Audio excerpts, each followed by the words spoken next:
All right, today's color, or is it a color? No, it's actually more of an iridescent. So this is an iridescent flake that I'm going to be playing with, and it's got a lot of diamond dust in there as well. So hang on, let's see what we do with this.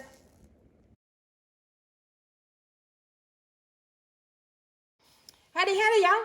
So I'm doing a series of coaster resin projects. Really simple. I had this idea about doing some things that would be fun for people who either are new to resin or maybe you just have a lot of colors or have lost inspiration or just want something fun to work on. So what I'm going to do is I'm going to do some feature colors, and we're going to create a bottom with just that color, and then we're going to have a second color on top, or second layer on top, and have some fun with that. So we're going to have a star color here, and this star today is iridescent. So this is a combination of two different types of glitter. One that's a rather large flake glitter that's iridescent, and then the other one is like super fine. This is diamond dust. So it makes for really pretty sparkly stuff. So we're going to put a little bit on the bottom here, smooth this out, let it set, or let it cure, I should say, and then come back in and we'll play with our second layer. Do a little more in here.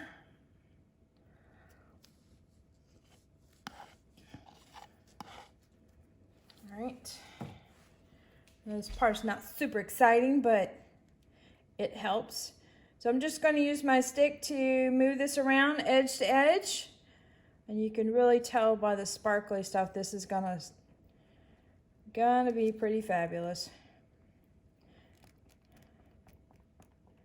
This will give you a good idea as far as whether or not you want to start off with a base color of a certain kind of, like either the gold that you see here peeking out there, or this iridescence, and see what it looks like when you start laying other colors on top of it. So you can utilize this project in paintings, on wood trays, you know, like coasters, you know, get creative with it. Okay, this one's already spread out pretty well. Let me just coax it over here a little bit.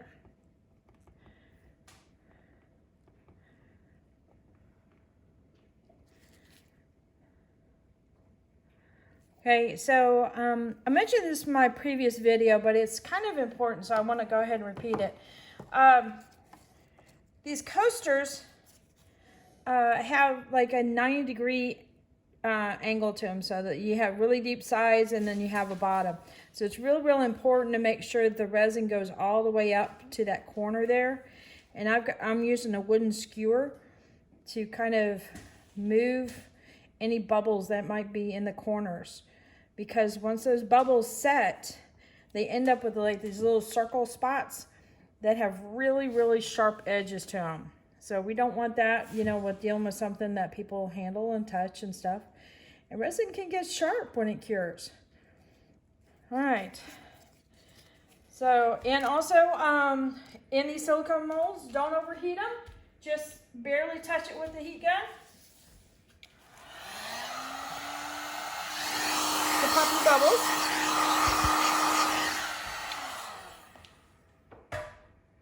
Because the heat on the silicone in combination with resin, sometimes it bonds it together, makes it difficult for unmolding. All right, so we're going to put this to the side. Oh, and I forgot to mention, and I should have mentioned this before, I'm using Stone Coat Art Coat resin in this, and it's just a 1-to-1 ratio resin. So that is my go-to resin on that part.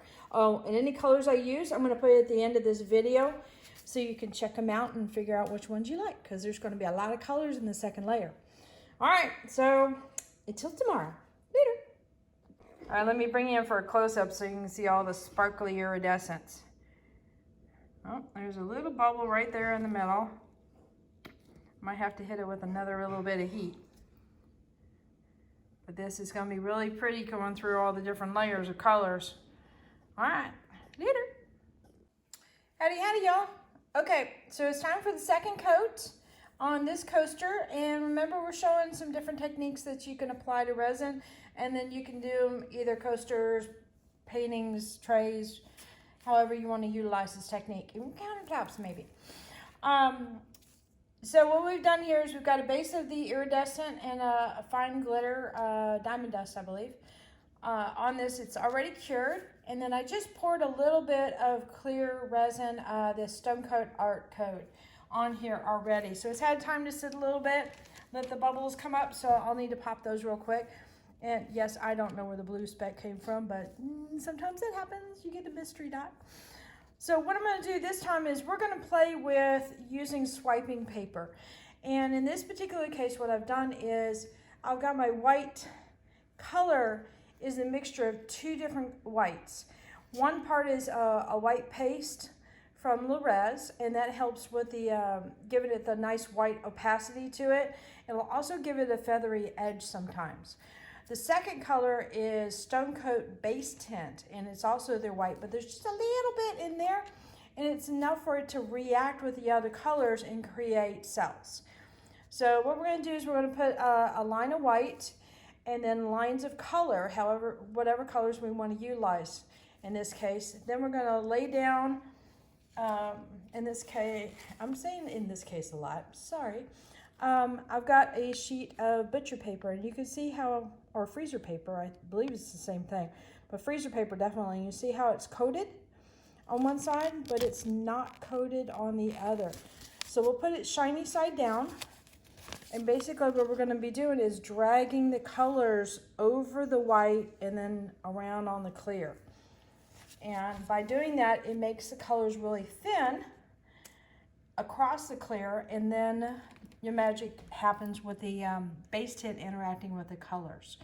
So let's lay out some stuff here. Let's see. And what I like to do is go ahead and do my colors first and then do my base tint after that.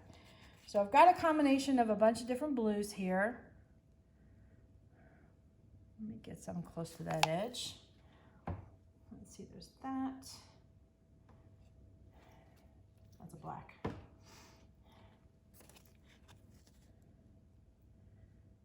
Any bit of it. It's a dark purple. This is a nice, pretty light blue, but it's also got some interference colors in there. So they'll react with the light.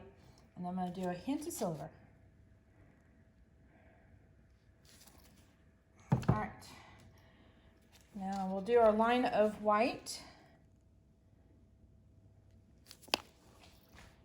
And then hit this with the heat gun. Whenever you apply any kind of resin, you want to hit it a little bit with the heat. Get rid of your bubbles. And it also makes it a little easier to move around. Okay, so let's see if I can kind of tear this because I'm really close to the camera right now and me and the tripod. So I'm going to place this so it has actual contact, and then just very carefully drag it over the white.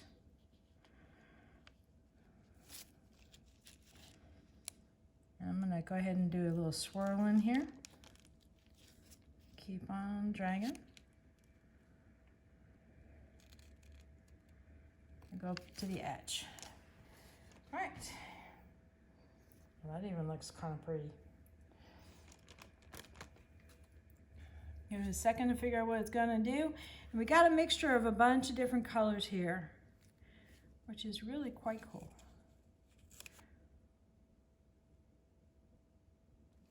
Now you can either lay in some other colors, go in a different direction. You can actually paint with individual colors if you want and apply them, or you can leave it as is.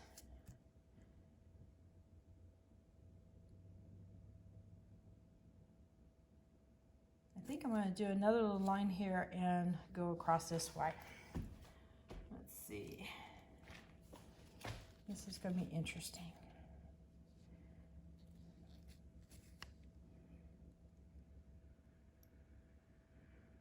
This is some of that dark purple there, which is really pretty. I'm going to do that light interference color.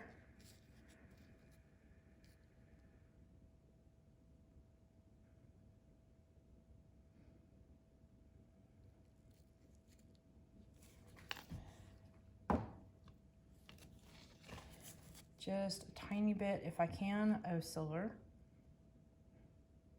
Okay.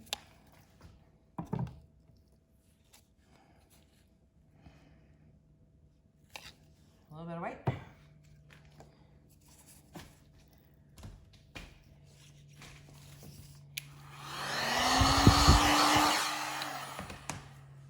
Hit with the heat gun. And then, let's see what we can do here. Apply it to the resin just so it's making contact, and very slowly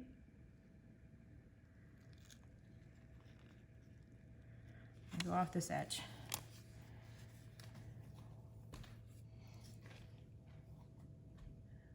All right, and sometimes with this technique, hitting it with the heat gun again, very briefly, we'll start the reaction with the base tint.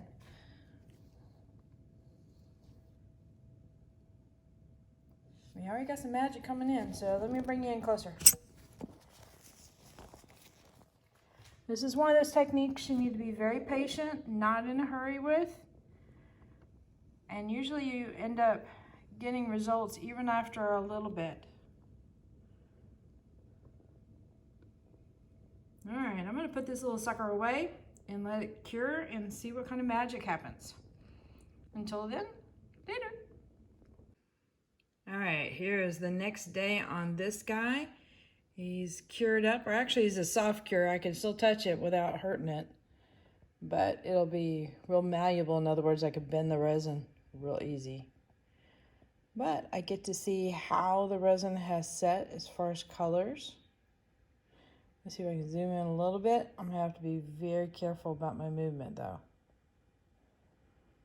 Come on, focus. There we go.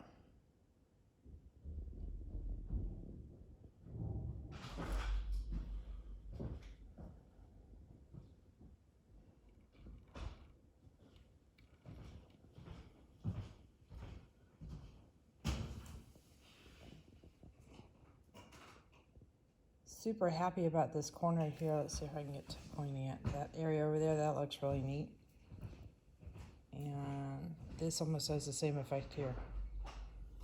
Pretty cool. All right, hit that like button, hit the subscribe button, but definitely hit the bell to get notified next time I put a video up. Later, y'all.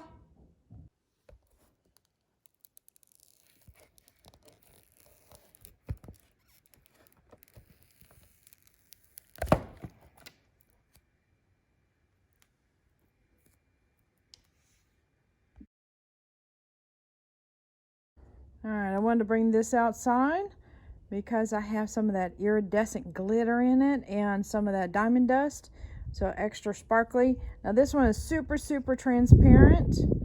So if you don't want that transparency, put a solid color behind this, and so it'll be sandwiched in between. So you'll have solid color, iridescent, and then your top effect kind of thing. But I kind of like the transparency part.